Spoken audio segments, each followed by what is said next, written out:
Todo este proyecto lo empecé solo haciendo preguntas en un artículo. ¿El plástico es realmente el culpable de la contaminación? ¿Qué pasaría si no existiera?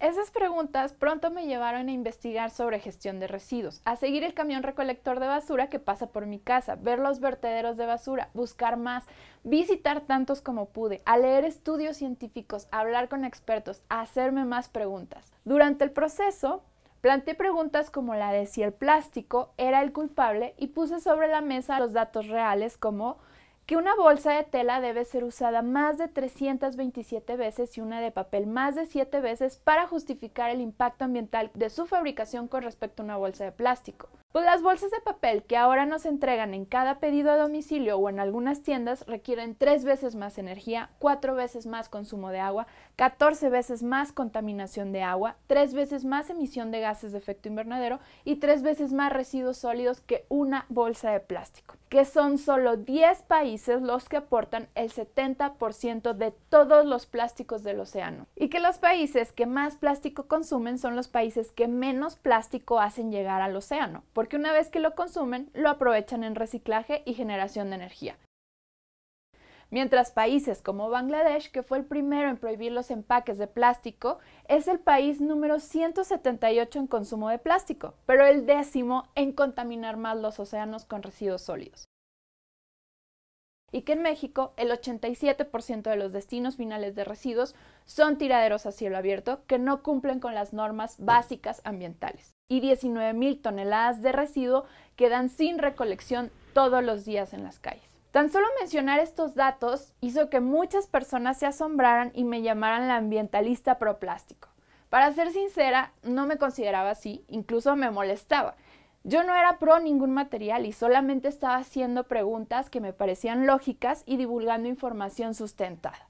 No obstante, debo reconocer que todo lo que he investigado y recorrido me ha asombrado muchísimo. Y no soy pro plástico, pero definitivamente reconozco sus grandes ventajas y admiro la innovación y creatividad humana que nos ha dado este tipo de materiales. Verán, antes yo ya había hecho un video sobre cómo el plástico se inventó para reducir la caza de elefantes y la demanda de marfil. Y aunque esa historia puede parecer simpática, lo cierto es que estamos llenos de historias como esa que frecuentemente ignoramos, porque estamos acostumbrados a un mundo siempre innovador que nos recibió ya con muchos avances y tecnología, pero no siempre fue así. Y ahora mismo vemos a todos los materiales que provienen de la naturaleza como algo bueno, sin pensar en la tierra necesaria para cultivar que antes pudo ser una selva, el agua y la explotación de ecosistemas para extraer estos recursos. Y vemos a los materiales sintéticos como el plástico como algo malo para el medio ambiente, cuando han sido la mayor invención del ser humano moderno. Por eso es común oír frases como hay que hacerlo como antes. En los tiempos de mis abuelos no era así, pero la realidad es que el pasado no era mejor. Muchas cosas hechas con plástico ahora antes eran hechas con huesos de animales. El marfil de los elefantes era usado para hacer hasta peines para el cabello. Para abrigarse era necesario usar pieles de animales o plumas de aves. Ahora hay un sinfín de fibras sintéticas hechas de plástico que simulan elegantes abrigos sin necesidad de crueldad. Antes, el aceite de ballena era altamente demandado para hacer combustible, componentes de cera para velas y demás aplicaciones. Lo que está salvando a las ballenas no solo es la conciencia de hacerlo, sino las grandes innovaciones de la industria petroquímica que ha reemplazado el aceite de ballena con un sinfín de sustancias desarrolladas por puro ingenio humano.